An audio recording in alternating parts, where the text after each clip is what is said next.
नमस्कार शेतकरी बंधूंनो, आकाशवाणी केंद्र जळगाव त्याचप्रमाणे निर्मल सीड्स प्रायव्हेट लिमिटेड पाचोरा यांच्या संयुक्त विद्यमाने आज आपण या ठिकाणी जळगाव खानदेश आणि पूर्ण महाराष्ट्रामध्ये जे महत्त्वाचं पीक येणाऱ्या खरीप हंगामामधील शेतकऱ्यांचं असलेलं मका आणि नक्कीच आपल्याला असं दिसतंय की आता खरीप 2025ची लगबग ही सुरू झालेली आहे. अवकाळी पाऊस त्याचबरोबर नियमित पावसाचे देखील यावर्षी लवकर आगमन झालेलं आहे. केरळ आणि त्यानंतर आता कोकणात देखील कालपासून पावसाचं आगमन झालेलं आहे आणि येत्या 3 ते 4 दिवसामध्ये जळगाव पर्याय खानदेशमध्ये आपल्या पावसाचं देखील आगमन होणार आहे. याच दृष्टीने शेतकऱ्यांची मशागत आणि महत्त्वाचं नगदी पीक असलेलं आपलं मका या संदर्भात आज आपण समजून घेणार आहोत की मक्याचं आधुनिक तंत्रज्ञान आणि ज्यामध्ये विशेष मोहीम जळगाव जिल्ह्यामध्ये जैन इरिगेशन आणि शेतकऱ्यांचा सहभाग घेऊन राबवण्यात येत असलेली प्रति एकर 100 क्विंटल अभियान यामध्ये मार्गदर्शन करण्यासाठी आपल्या स्टुडिओमध्ये आलेले आहेत मान्य Shri BD Jade sir, senior scientist, head of the department agronomy extension आणि training Jain irrigation private limited Jalgaon. त्याचप्रमाणे आपल्याला निर्मल सीडचे आलेले आहेत मान्य Shri MS Paparikar sir, manager bio input Nirmal seeds. या दोघांचं आपल्या सर्वांच्या तर्फे मी स्वागत करतो. नमस्कार. नमस्कार. पहिला प्रश्न जडे साहेब आपल्यासाठी आहे की मका हे शेतकऱ्यांचं नक्कीच महत्त्वाचं नगदी पीक आहे. तर खरीप हंगामाच्या दृष्टीने पूर्वतयारी म्हणून जमिनीची मशागत आणि मक्याच्या आधुनिक तंत्रज्ञानाचा अंमलबजावणी करण्यासाठी नेमकी काय काळजी मशागत आणि पूर्वतयारी म्हणून काय केली पाहिजे? कारण की अवकाळी पावसाबरोबरच आता पावसाचं देखील आगमन झालेलं आहे. तर याबाबत आपण काय सांगाल? मका पिकाचं जेव्हा आपल्याला विक्रमी उत्पादन घ्यायचं आहे त्यावेळेस शेतकऱ्यांना 2 गोष्टी लक्षात घेणं गरजेचं आहे की ॲग्रिकल्चर इज अ सायन्स, हे शास्त्र आहे. आणि दुसरी गोष्ट, treat your farming as a business. तुम्ही तुमच्या शेतीला व्यवसाय म्हणून समजला पाहिजे. ते तुम्ही लाईव्हलीहूड हे जीवन जगण्याचं साधन म्हणून त्याचा विचार म्हणजे आता शेती हे उपजीविकेच्या पलीकडचं पाहिजे, उपजीविकेचं साधन म्हणून न बघता त्याला व्यवसाय म्हणून समजलं पाहिजे. म्हणून मका पिकाची लागवड करताना मका पिकाची ओळख असणं फार गरजेचं आहे. वनस्पतीशास्त्रामध्ये या पिकाची गणना C4 प्लांट आहे. म्हणून C4 प्लांटच्या गरजा ह्या वेगळ्या आहेत टोटली. तुम्ही म्हणाल की बाकीचे जे पिकं C3 प्लांट आहेत त्याच्या गरजा काय आहेत. या C4 प्लांटमध्ये जे पिकं येतात त्यामध्ये तुमचं मिलेट्स असतील किंवा ऊस असेल किंवा मका असेल, या पिकांमध्ये या पिकांची विशेषता असं आहे की या सूर्यप्रकाशाचा वापर अतिशय कार्यक्षमपणे करून घेतात. म्हणून याची लागवड पद्धती जी आहे ती अतिशय महत्त्वाची असते. कारण C4 प्लांटला क्रॉप जॉमेट्री अत्यंत महत्त्वाची, डायरेक्शन अतिशय महत्त्वाची असते, दिशा. म्हणून मका पिकाची लागवड करताना त्याचं नियोजन पूर्ण केलं पाहिजे. आम्ही 110-120 दिवसाचा SOP तयार केला असतो, स्टँडर्ड ऑपरेटिंग प्रोसिजर, की प्रत्येक दिवशी या शेतकऱ्यांनी काय काम केलं पाहिजे. म्हणून आपल्याला 100 क्विंटलपर्यंत आपण त्या दृष्टीने सहज पोहोचू शकतो. आता तुम्ही जमिनीची पूर्वमशागतीबद्दल बोलता की सर्वात जास्त दुर्लक्ष किंवा निग्लेक्शन जे आहे ते जमिनीच्या पूर्वमशागतीकडे आहे. शेतकऱ्यांना असं इतकं सोपं वाटतं की जमिनीची पूर्वमशागती म्हणजे अलीकडची पद्धत कशी आहे की शेतकरी दिवसा जातो, ट्रॅक्टर ज्याच्याकडे आहे त्याच्याकडे भाड्याने विचारतो आणि मला शेतकरी जमिनीची पूर्वमशागत करायची आहे. एरवी तो नागट असेल, वकट असेल किंवा रोटावेटर असेल, ते रात्रीच्या वेळा कार्यक्रम होतात सर्व. बरोबर. भाड्याने यायचं रात्री आणि दिवसा तुमच्या शेतात ज्या पिकं उभे असतील ना, दुसऱ्या जर तुम्ही बघितलं तिथे क्रिकेटचं ग्राउंड असतं तिथे. बरोबर. आणि ते रोटावेटर मारलेलं असतं. ह्या ज्या पद्धती आहेत सदोष आपली पूर्वमशागती जी आहेत ते सुद्धा उत्पादन कमी वेळ कारणीभूत आहे. कारण असं की जेव्हा आपण रोटावेटरचा उपयोग करतो, जमीन भुसभुशीसाठी आपण रोटावेटर उपयोग करतो, आपण ढेकळ फोडण्याचा उपयोग करतो. परंतु काय नेमकं होतं की रोटावेटरची चालण्याची जी क्रिया जी आहे ती 6 इंचाच्या खाली जात नाही. 6 इंचाच्या परिसरामध्ये तो तेवढ्या एरियामध्ये जमीन भुसभुशीत करतो आणि नंतरचा भाग तिथे हार्डपॅन तयार होतो. हार्डपॅन तयार झाल्यामुळे काय ते पिकाची मुळं खोल जातच नाही. म्हणून जसं आपण म्हटलं जुन्या काळात एक खोल नांगरट एक पद्धत होती. म्हणून आता आम्ही सजेस्ट करतो की तुम्ही त्याला सबसॉयलरचा वापर ते अक्षर सबसॉयलर जमिनीचं फाडतो अक्षरशः. आणि खूप लोकांना हे माहीत नाही की मका पिकाची मुळं किती खोल जातात. खूप म्हणजे 99% लोकांना माहीत नाही.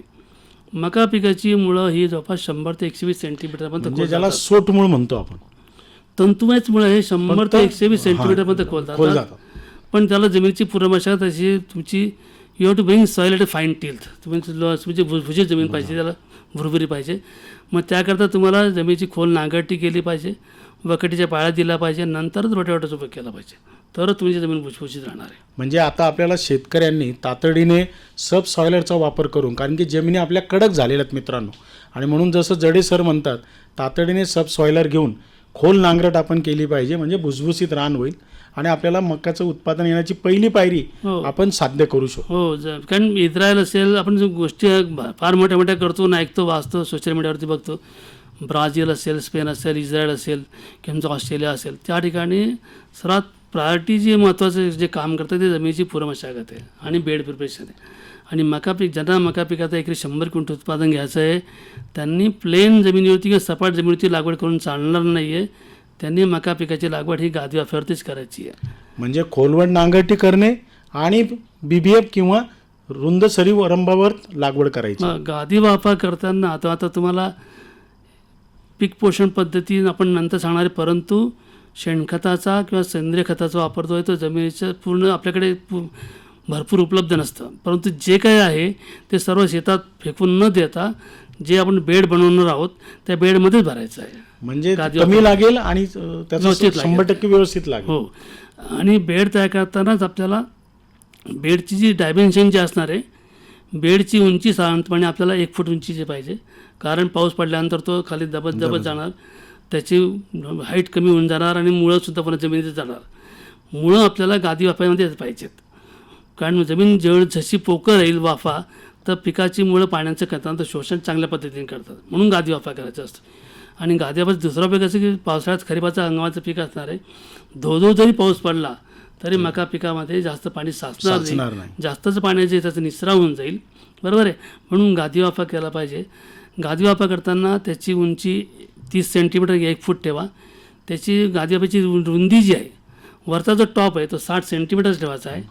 आणि त्याच्यानंतर तुम्हाला मका पीक खरीपात जरी असलं, ज्याच्याकडे सिंचनाची व्यवस्था आहे, अशांनी 2 पावसामध्ये जे खंड पडतात त्या खंडित कालावधीमध्ये त्याला पाण्याची व्यवस्था जर देता आली आपल्याला ठिबक सिंचनच्या माध्यमातून, तर त्या पिकाचं हुकमी उत्पादन आपल्याला म्हणजे ते आताच नियोजन त्याचं केलं पाहिजे. म्हणून आता योग्यच वेळेची योग्य वेळ आहे. मी तर खरं निर्मल सीड्सला मी धन्यवाद देतो की त्यांनी अतिशय योग्य वेळेला हा कार्यक्रम घेतलेला आहे आणि शेतकऱ्यांना नियोजन करायला संधी पण मिळणार त्याला. मग आता याचबरोबर पूर्व मशागत झाली तर नेमकं आपण जे काही विविध प्रकारचे वाण घेणार आहोत, कारण बाजारामध्ये भरपूर वाण मक्याचे उपलब्ध आहे, तर असे कुठले वाण आणि त्यामध्ये बीज प्रक्रिया कशी केली पाहिजे त्याबद्दल आपण काय सांगाल? बरोबर, ज्यांना आपल्याला एकरी 100 क्विंटल पण उत्पादन घ्यायचं आहे त्याने लागवडीची दिशा ही उत्तर दक्षिणच करायची. म्हणून बेडची डायरेक्शन तुमची उत्तर दक्षिण असायला दिशा पण महत्वाची आहे, अर्थातच जेणेकरून C4 प्लांट असल्यामुळे त्याला सूर्यप्रकाश जास्त मिळेल, सूर्यप्रकाशाचा उपयोग चांगला मिळेल, त्याला करून घेता येईल. म्हणून दिशा ही उत्तर दक्षिण असली पाहिजे. आणि त्यानंतर तुम्हाला उत्पादन जास्त घेण्यासाठी योग्य हायब्रिडचं सिलेक्शन करता आलं पाहिजे. बाजारामध्ये असंख्य कंपन्या आहेत, सर्व ज्या आहेत त्या रिसर्च हायब्रिड्स आहेत आणि सिंगल क्रॉस हायब्रिड व्हरायटी आपल्याकडे उपलब्ध आहेत. नाव घ्यायचं म्हटलं तर लिडिंग कंपन्या ज्या त्यामध्ये पायोनियर आहे, सिंजंटा आहे, त्याच्यात बायर आहे, तुमचा ॲडव्हान्टा आहे, निर्मल सीडसुद्धा आहे. त्यांचा पण मी यावेळेला ट्राय केला होता, NMH 666. येस, निर्मलचं 666चा वापर केला होता आणि रिझल्टसुद्धा मला चांगले आढळून आले. त्यांच्याच R&D फार्मवरती केला होता मी तो प्रयोग, जिथे आम्ही 100 क्विंटल उत्पादन. म्हणजे बाजारातले असलेले हायब्रिड्स आपण पण तथापि खोल नांगरट, त्याचप्रमाणे गादी वाफा आणि सिंचनासाठी आपल्याला ठिबकचा वापर हा आपण अनिवार्य केला पाहिजे. बरोबर, हायब्रिड सिलेक्शन करताना सुद्धा 2 गोष्टी महत्त्वाच्या लक्षात घ्या. मका पिकात ज्या 2 मोठ्या समस्या आहेत, उगाच मका पिकापासून आपल्याला उत्पादन जास्त मिळतं म्हणून आपण ते पीक लावणार हे मला खात्री आहे, परंतु मका पिकातल्या ज्या मेन 2 प्रॉब्लेम जे आहेत त्याच्यामध्ये, एक म्हणजे विल्ड, त्याला आपण ब्लाईट म्हणतो, त्याला करपा त्याच्यामध्ये येतो, करपा आणि मर. आणि दुसरा जो आहे त्याच्यामध्ये त्याला FAW फॉर आर्मी वर्म. ह्या 2 समस्या मका पिकामध्ये फार मोठ्या, ज्याच्या उत्पादनामध्ये 50% जास्त तुमचं उत्पादन कमी होतं. म्हणून त्यासाठी तुम्हाला योग्य हायब्रिडचं सिलेक्शन करणं फार गरजेचं आहे. म्हणून शेतकऱ्यांनी दुकानावर जाताना विचारलं पाहिजे की ही व्हरायटी ब्लाईट रेजिस्टंट आहे का.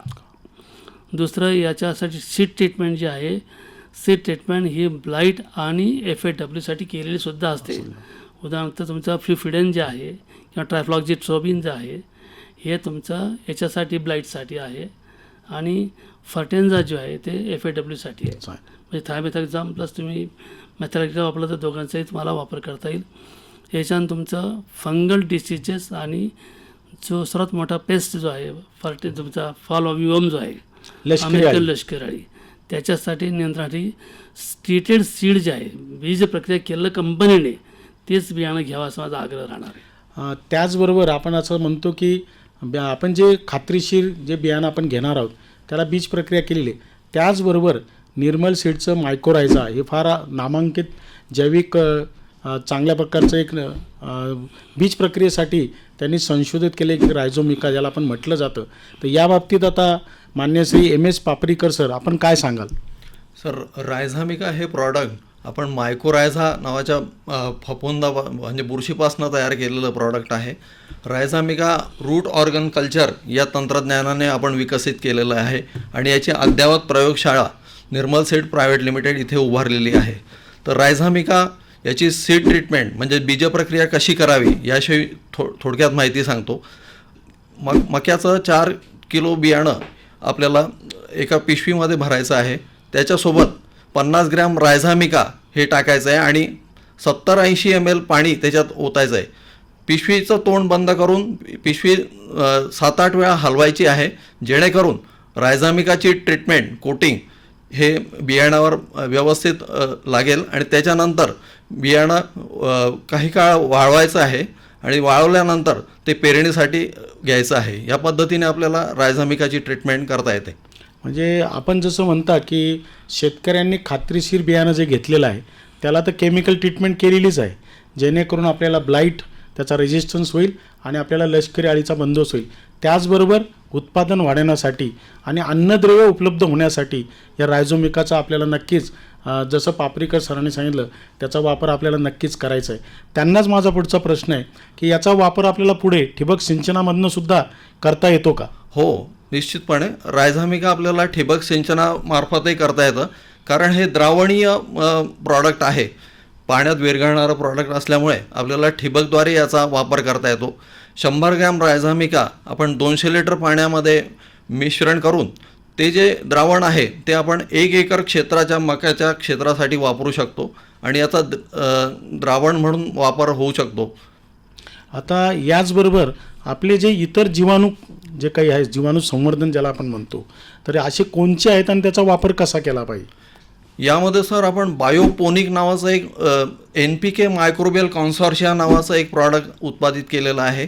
या NPK मायक्रोबियल कॉन्सॉर्शियामध्ये 3 प्रकारचे बॅक्टेरिया असतात, जीवाणू असतात.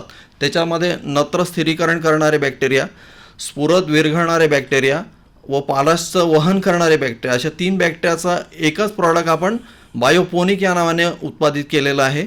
आणि बायोपोनिक आपल्याला 500 मिलीलिटर 200 लिटर पाण्यामध्ये मिक्स करून 1 एकर क्षेत्रासाठी त्याचा वापर करायचा आहे.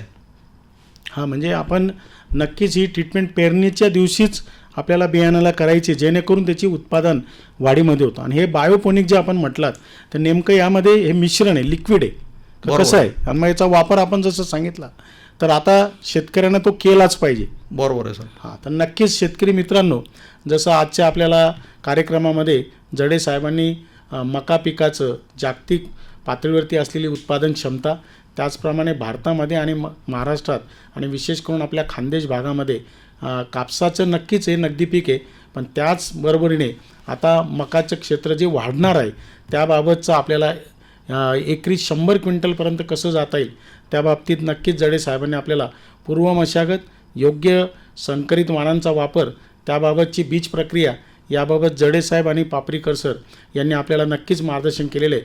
तर नक्कीच त्याचा आधार घेऊन आपण आता चांगल्या पद्धतीने मक्याच्या 100 क्विंटल एकरी उत्पादन क्षमतेसाठी आपण हे नक्कीच त्याचा अंमलबजावणी करूया.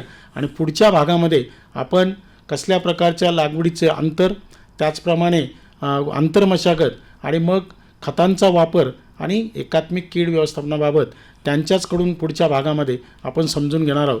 आपल्या स्टुडिओमध्ये जडे साहेब आणि पापरीकर सर आले त्याबद्दल आपल्या सर्वांच्या वतीने त्यांचे आभार मानतो. नमस्कार. नमस्कार.